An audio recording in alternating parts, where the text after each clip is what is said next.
तदस्मनाय सुजामय परित्रणाय साधूनां विनाशाय सदुष्कृतम धर्म स्थापनार्थाय सम्भवानि युगे युगे।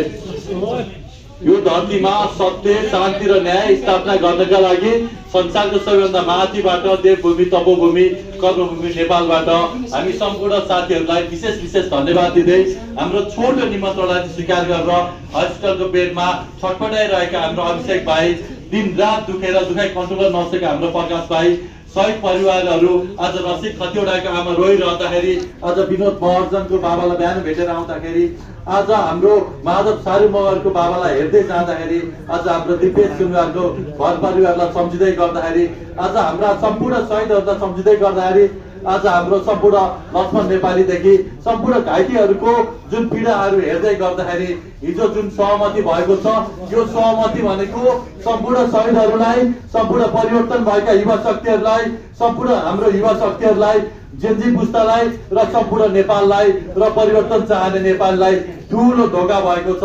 यहीबाट सम्पूर्ण यो सहमति गर्ने साथीहरूलाई एकदम दुःख व्यक्त गर्न चाहन्छु र यो सहमतिको घोर भर्त्सना व्यक्त गर्न चाहन्छु। आज आन्दोलन भएको हाम्रा भाइहरू, हाम्रा दाइहरू, हाम्रा भाइ बहिनीहरू, दिदीहरू शहीद भएको 93 दिन पुग्दाखेरि म चाहन्थे कि हिजोको दिनमा हाम्रा साथीहरू गएर हत्यारालाई कारवाही गरे। हामी चाहन्थ्यौं कि हिजोको दिनमा शहीद परिवारहरूलाई, घाइतेहरूलाई न्याय दिए। 46 जना नेता, सम्पूर्ण नेता कर्मचारीको 3 महिनामा छानबिन भयो, रिपोर्ट आयो, हिजो सबैजना समातिँदैछन्। हामी चाहन्थ्यौं कि हाम्रो सोचेका थियौं कि हिजोको दिनमा 90 दिन 3 महिनासम्म भइसक्दाखेरि संविधान संशोधन भइसक्यो, हिजो घोषणा आउँदैछ। हामी चाहन्थ्यौं कि यो फागुन 21 गतेको चुनाव भए प्रत्यक्ष कार्यकारी हुन्छ, नभए थोरै सारेर हिजोको दिनमा प्रत्यक्ष कार्यकारी निर्वाचन घोषणा हुँदैछ भन्ने आशा गरेका थियौं। साथीहरूले भन्दै थिए हैन, एउटा ऐतिहासिक सम्झौता आउँदैछ। हामीले सोचेका थियौं हिजोकै दिनमा भ्रष्टाचारीहरू पक्राउ पर्छन् होला, हिजोकै दिनमा जेन्जीले न्याय पाउँछन् होला, हिजोकै दिनमा जेन्जीका माग पुरा हुन्छ होला।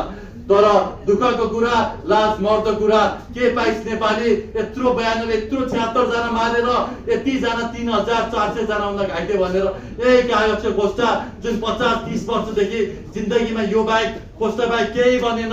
न यो देशमा किसानहरूले न्याय पाए, न यो देशमा मजदुरहरूले न्याय पाए, न यो देशमा 17,000 मारिएकाले न्याय पाए, न यो देशमा मारिएको राज परिवारले न्याय पाए, न यो देशमा आफ्नै बुढी राष्ट्रपति हुँदा पनि मदन भण्डारीले न्याय पाए, न यो देशमा नारायण पोखरेलले न्याय पाए, न आजका हाम्रा शहीदले न्याय पाए। सिर्फ पाए त यस्तै 12 बुँदे सहमति, 10 बुँदे सहमति, 7 बुँदे सहमति, 8 बुँदे सहमति, आमाको ठाउँमा बाको ठाउँमा आमा, काकाको ठाउँमा अर्को काका, यस्तै पाए। यही भएर नेपाली जनताहरूलाई, आदरणीय जनसमुदायहरूलाई, आदरणीय जेन्जी पुस्ताहरूलाई म के भन्न चाहन्छु भन्दाखेरि, तपाईहरुले गरेको परिवर्तन यो देशका लागि हो।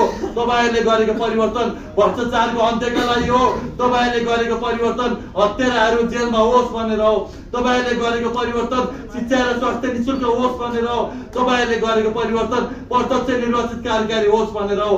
तपाईहरुले गरेको परिवर्तन यो प्रदेश सभा, राष्ट्रिय सभा खारेज गरेर सरकारको ढुकुलले जुन खर्च छ त्यो कटौती होस् भनेर हो। तपाईहरुले गरेको परिवर्तन किसानहरूले अधिकार पाउन् भनेर हो। तपाईहरुले गरेको परिवर्तन मजदुरी गर्नका लागि दुबई, कतार, अमेरिका, अस्ट्रेलिया हैन, हुम्ला, जुम्ला, दार्चुला, आज ताप्लेजुङ, आज भोजपुर, आज रुकुममा पुगेर मजदुरी गरेर मेरो परिवार पाल्न सकौं, मेरा बालबच्चा पाल्न सकौं भनेर हो। तपाईहरुले चाहेको परिवर्तनलाई यहाँ केही विदेशी शक्तिहरू, केही हाम्रा पुराना पार्टीहरू र नयाँ एनजिओका हैन हाम्रा साथीहरू र अभियन्ता बनाउँदा मेरा साथीहरूले बारम्बार र जेन्जीका नेता बनाउँदा मेरा साथीहरू, हाम्रा साथीहरूले जुन आज हाम्रो जेन्जी पुस्तालाई धोका दिए, नेपाली जनताको परिवर्तनको आशालाई धोका दिए, यो जनताले छोड्ने छैनन्। हाम्रा भाइ बहिनीहरूले छोड्ने छैनन्, हाम्रा विद्यार्थीहरूले छोड्ने छैनन्। हाम्रा 76 जना मरिसके, हामी 100 जना मर्न तयार छौं, 1000 जना मर्न तयार छौं। 17,000 मरिसके, हामी 18,000 19,000 मर्न तयार छौं। तर यो देश जेकालाई मारेका हुन्, जेकालाई ज्यान गुमाएका हुन्। अभिषेक श्रेष्ठ भाइलाई के चाहियो भाइ? तिमीलाई 15 लाख चाहियो कि शहीद परिवार के चाहियो त? भाइले एउटा कुरा मात्र भनेका थिए, न्याय चाहियो दाइ। यो देशमा कहिले न्याय पाएन।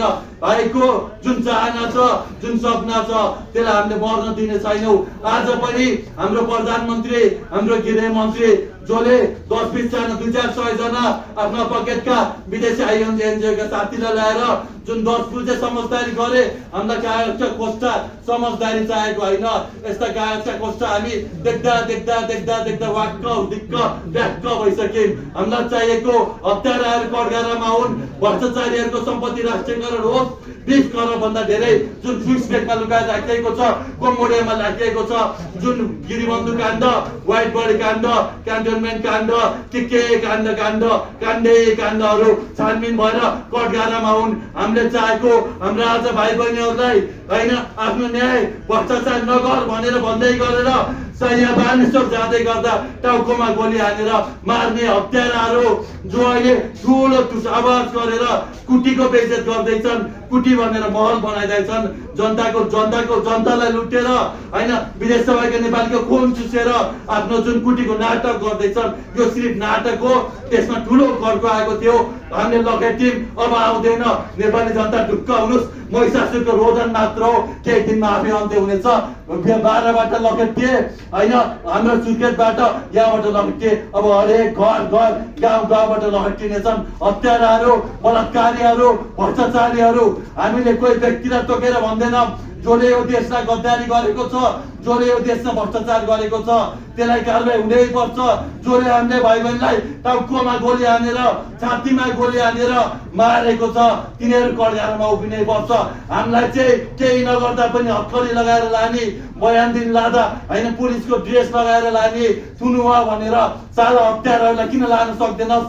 यहीबाट म चुनौती दिन चाहन्छु गृह प्रशासनलाई, यहीबाट चुनौती दिन चाहन्छु प्रधान हरि नारायण हरि हरि भनेर भगवान विष्णुले सत्य र असत्य छुट्याउने, को दोषी हो, को धर्म हो र के पाप हो भनेर छुट्याउने त्यो शक्ति दिएका हुन्छन्।